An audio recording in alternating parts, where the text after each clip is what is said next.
వాయువ్య బంగాళాఖాతంలో అల్పపీడనం ఏర్పడింది. దీని ప్రభావంతో హైదరాబాద్ వ్యాప్తంగా జోరు వాన పడుతోంది. నిన్న మధ్యాహ్నం మొదలైన వర్షం రాత్రంతా ఏకధాటిగా కురిసింది. వర్షం కురవడంతో లోతట్టు ప్రాంతాలు జలమయమయ్యాయి. వర్షపు నీటితో రోడ్లు చెరువుల్ని తలపిస్తున్నాయి. నాలాలు పొంగి పొర్లుతున్నాయి. పలుచోట్ల ఇళ్లలోకి వర్షపు నీరు రావడంతో నగరవాసులు తీవ్ర అవస్థలు పడుతున్నారు. వర్షపు నీటితో ముంపుకు గురై పలు కాలనీలు అల్లకల్లోలంగా మారాయి.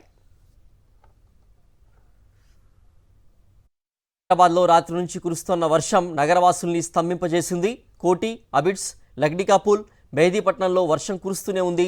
ఇటు ఖైరతాబాద్, నాంపల్లి, పంజాగుట్ట, మలక్పేట్, దిల్సుఖ్ నగర్, ఎల్బీ నగర్, వనస్థలిపురం, హయత్ నగర్, హస్తినాపురం, సంతోష్ నగర్లలో వర్షం కురుస్తోంది.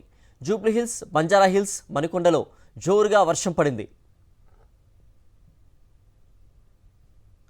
ఇటు సికింద్రాబాద్లోనూ వర్షం పడుతోంది. సికింద్రాబాద్ కంటోన్మెంట్ ప్రాంతాల్లో భారీ వర్షం కురిసింది. సీతాఫల్ మండి, అడ్డగుట్ట, మెట్టుగూడ, మోండా మార్కెట్లో వాన దంచికొట్టింది. రాణిగంజ్, ప్యారడైజ్, బేగంపేట్, రసూల్పుర, మారేడ్పల్లి, కార్ఖానా తదితర ప్రాంతాల్లో కురుస్తున్న వర్షానికి నగరవాసులు తీవ్ర ఇబ్బంది పడ్డారు. రాత్రి పలుచోట్ల ట్రాఫిక్ సమస్యతో తీవ్ర ఇబ్బందులు ఎదుర్కొన్నారు.